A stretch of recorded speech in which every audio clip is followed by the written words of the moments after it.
सुप्रभात बच्चों कक्षा 10 में हम लोग संस्कृत गद्य भारती के प्रथम पाठ कवि कुल गुरु कालिदास को पढ़ चुके हैं। अब आइए गद्य भारती के द्वितीय पाठ उद्भिज परिषद को हम लोग पढ़ते हैं। उद्भिज परिषद, उद्भिज का अर्थ होता है वृक्ष और परिषद का अर्थ होता है सभा। इस प्रकार उद्भिज परिषद का अर्थ हुआ वृक्षों की सभा। इस पाठ का हिंदी अनुवाद लगाने से पहले इसका जो हिंदी सारांश ऊपर दिया है बच्चों, आइए पहले उसको एक बार पढ़ लेते हैं। वृक्षों की सभा। प्रस्तुत शीर्षक में लेखक ने मानव जाति पर सीधा प्रहार किया है। यहाँ वृक्षों की एक कल्पित सभा का वर्णन है। सभा के सभापति पद पर शोभित होते हुए पीपल अपने अध्यक्षीय भाषण में मानव स्वभाव की कटु आलोचना करते हुए उसके दुर्गुणों का वर्णन करता है। वह कहता है कि मानव इतना स्वार्थी होता है कि अपनी स्वार्थ पूर्ति के लिए अपने संबंधियों को भी मृत्यु के घाट उतार सकता है। वह कहता है कि जंगल में बड़े भयंकर हिंसक जानवर होते हैं, परंतु वह हिंसा तभी करते हैं जब उनका पेट खाली होता है। पेट भरे होने पर वे कभी हिंसा नहीं करते, परंतु मानव वह जीव है जिसका पेट कभी भरता ही नहीं। वह तो सदैव हिंसा पर उतारू रहता है। हम वृक्ष तो बहुत अच्छे हैं कि अपने द्वारा थके हुए को छाया और भूखे को फल देते हैं, परंतु इस सृष्टि का सबसे निम्न कोटि का प्राणी मनुष्य है। ये जो ऊपर हिंदी सार दिया है, इसी का बहुत ही सुंदर वर्णन लेखक ने किया है। अब आइए इसके संस्कृत का हिंदी अनुवाद हम सब लगाते हैं। चलिए बच्चों पढ़ते हैं। अथ सर्वविध विटपिनां मध्ये स्थित सुमहान अश्वत्थदेव वह वदति। अथ तत्पश्चात सर्वविध, सर्वविध का अर्थ होता है सभी प्रकार के, विटपिनाम, विटपि कहते हैं वृक्षों के, सभी प्रकार के वृक्षों के मध्य मतलब बीच में स्थित सुमहान, सुमहान का अर्थ होता है विशाल, अश्वत्थदेव, अश्वत्थ कहते हैं बेटा पीपल को, तो पीपल देव वदति मतलब कहता है। सभी प्रकार के वृक्षों के बीच में स्थित विशाल पीपल देव कहते हैं। भो भो वनस्पति कुल प्रदीपा महापादपा कुसुम कोमल दंत रुचा लता कुल लालनाश्च। भो भो मतलब हे, वनस्पति कुल प्रदीपा, वनस्पति कुल के दीप को, हे वनस्पति कुल के दीप को, महापादपा महान वृक्षों, कुसुम कोमल दंत रुचा, कुसुम मतलब पुष्प अर्थात फूल या कुसुम अर्थात पुष्प के समान, कोमल दंत रुचा दंत की कांति वाली, लता कुल लालनाशा लता कुल की लालनाएं। तो फिर से देखिए कि अश्वत्थदेव कहते हैं कि हे वनस्पति कुल के दीप को, महान वृक्षों, फूलों के या कुसुम के समान कोमल दांतों की कांति वाली लालनाएं, सावहिता शृण्वन्तु भवन्ता, भवन्ता सावहिता शृण्वन्तु, आप सब सावधान होकर सुनिए। सावहिता का अर्थ होता है सावधान, आप सब सावधान होकर सुनिए। अद्य मानव वर्तैव अस्माकं समालोच्य विषया। अद्य मतलब आज, मानव वर्तैव मतलब मानव का वर्ताव ही, मानव का वर्ताव ही या मानव का व्यवहार ही, अस्माकं समालोच्य विषय हमारी आलोचना का विषय है। सर्वासु सृष्टिधारासु निकृष्टतमः मानवः सृष्टि। सर्वासु मतलब संपूर्ण, सृष्टिधारासु सृष्टि की धारा में, निकृष्टतः मानवः सृष्टि निकृष्टतमः, मानव की सृष्टि निकृष्ट है या सबसे घटिया है।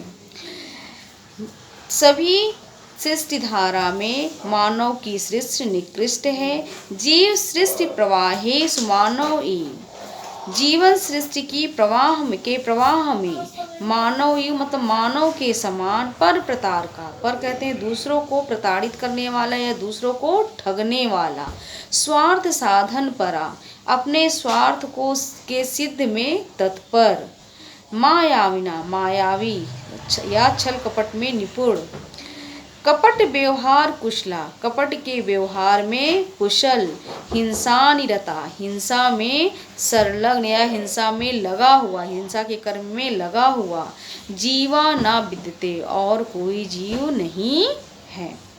फिर से देखिए कि जीव सृष्टि के प्रवाह में मानव के समान दूसरों को ठगने वाला, स्वार्थ सिद्ध में लगा हुआ, मायावी, कपट व्यवहार में कुशल, हिंसा कर्म में संलग्न, अन्य कोई जीव नहीं है।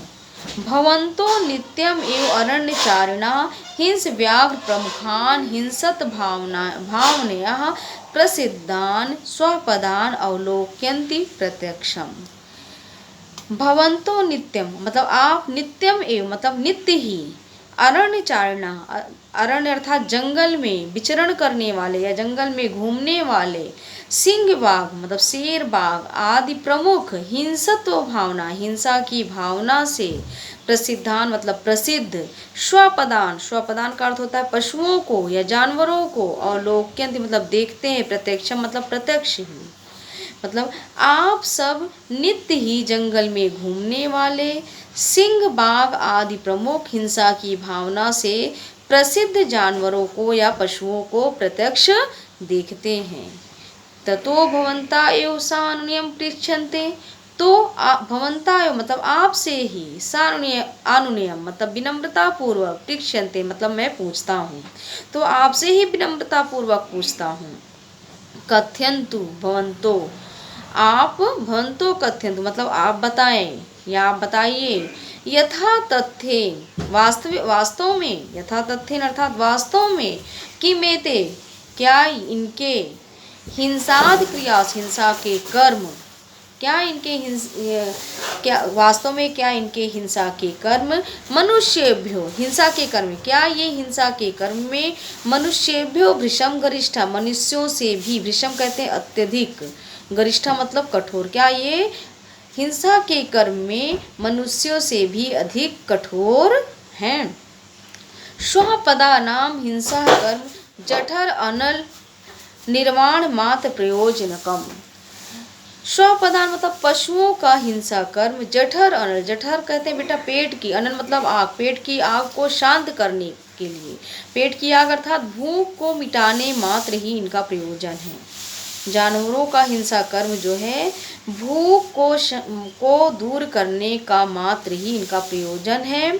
प्रशांति तू जठर अनले, भूख शांत हो जाने पर या जठर की अग्नि अर्थात भूख शांत हो जाने पर, सकृद उपजातायाम स्वोदर पूर्तो, और अपने उदर की अर्थात अपने पेट के भर जाने के पश्चात, ना ही ते करतल गतान अपि हरिण शशकादीन उपघनंती, ना मतलब नहीं, ते मतलब वे नहीं, उपघनंती मतलब मारते हैं, करतल गतान, करतल कहते हैं, कर कहते हैं बेटा हाथों के नीचे, अगतान मतलब आए हुए अर्थात हाथों में आए हुए, हरिण कहते हिरण, शशकादीन मतलब खरगोश आदि को। तो अपने उदर की अर्थात अपना पेट भर जाने पर वो हाथ में आए हुए हिरण, खरगोश आदि को ना ही उपघनन मतलब वे नहीं मारते हैं। न वा तथाविद दुर्बल जीव घातार्थम अटवितो अटवीम परिभ्रमंती, व मतलब अथवा ना ही, तथाविद मतलब उस प्रकार के, दुर्बल जीव घातार्थ है मतलब कमजोर जीवों को मारने के लिए, अटवीतो अटवी मतलब जंगल से जंगल पर, भ्रमंती मतलब घूमते, और ना ही वैसे कमजोर जीवों को मारने के लिए जंगल से जंगल अर्थात एक जंगल से दूसरे जंगल में घूमते हैं या भ्रमण करते हैं। आज के लिए बच्चों बस इतना ही। इसका संदर्भ सहित हिंदी अनुवाद आप लोग अपनी कॉपी में लिख लीजिएगा। धन्यवाद।